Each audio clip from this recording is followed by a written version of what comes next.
Darius Rejali is with us. He is the author of Torture and Democracy, a professor at Reed College here in Oregon, and one of the world's leading experts on modern techniques of torture and their consequences on democracy. Darius, what the arguments are shifting. The administration apologists began by saying, we did it and it worked. In fact, there was this guy, a CIA guy, who talked to ABC News a year ago, and he said, 35 seconds, first time, Abu Zubaydah, he broke, he told us the whole thing, everything was wonderful, it got repeated. Rush Limbaugh that next day said, see, this, blah-de-blah. So first they started out saying it worked, it's moral, it was the good thing. Then they said, okay, it's not moral, and it's not torture. That didn't fly, so they said, okay, we're going to set aside the issues of morality and whether or not it's torture. It works. And now we're back to it seems like now they're saying it's not actually torture because we do it to the guys in the Navy program. They're trying out these talking points. The Nazis used torture. The Iranians, the Shah used torture. Yes, it's a well-known history. But one of the things that I found perhaps most interesting was, let me just ask the question, first of all, does torture work? Well, let's get down to brass tacks. Whether you call it torture or not, these techniques, they can do one of three things. They can intimidate you, and obviously, if someone's going to break my fingers or stick my head underwater, I can be intimidated. So obviously that works, but that's not an interesting case. Can it get a false confession? Yeah, absolutely. Stalin showed that it works. Yeah. Because if you want to exonerate people, the question is, can it get accurate information in a professional and timely way?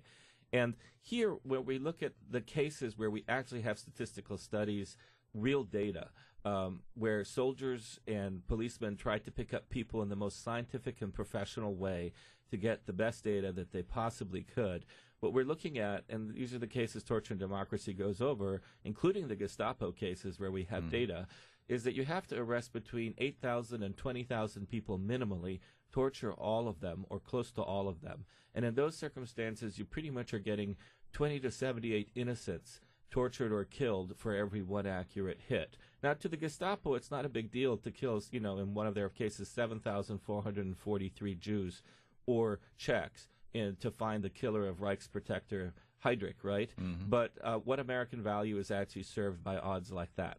The other factor is that there are always cases, people cite them, where torture works. But usually these cases that are cited where it has actually worked are in peacetime non-emergency situations. And in fact, all the data shows that torture works when you need it least, i.e. when there is no emergency. So one could never say that torture never works, but good luck on being able to justify it. Well, and which raises the larger question. If you're trying to defend a democracy and you're using torture, haven't you already lost?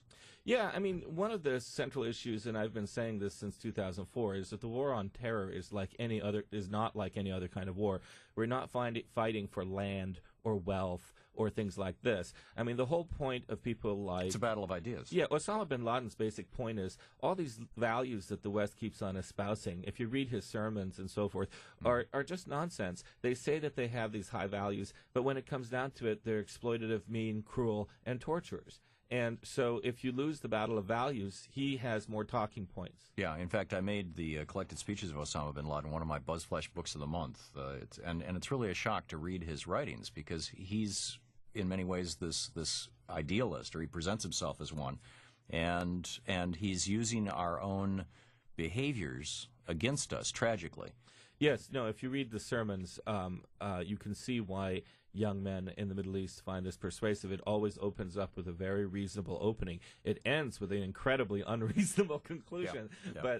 But yeah, I mean, you can see why this guy's incredibly charismatic. The Nazis, you and I were talking on the phone over the weekend, and you said that the Nazis were using more and more torture toward the end of the regime, and it was less and less effective. Do I have that right? Yeah, I mean, basically what we have in the case of the Gestapo, I mean, you have to understand the Third Reich had many different police systems. The Gestapo was only one of them. Right. They're professionals in the Gestapo, and they knew the basic rules. In counterintelligence, counterterrorism, what you need is public cooperation. And we have studies that show the same thing, which is that in the absence of public cooperation, the chances of finding the terrorists fall to less than 10% no matter what else you do. Most of the early successes of the Gestapo came because people turned in their neighbors, their friends, and so forth. So this was before the torture began. Right, and the turn to torture... This was when Adolf Hitler was on the cover of Time magazine and he was fabulously popular in Germany. Germany. Right, the turn to torture happens as they lose their professionals in war, as real great, anti-sabotage Gestapo people like Heinz von Panwitz were killed in the war. They started hiring young men with shiny boots and give them whips. And why do the real hard work of policing when you think you got a whip? And so there was a rapid deprofessionalization effect.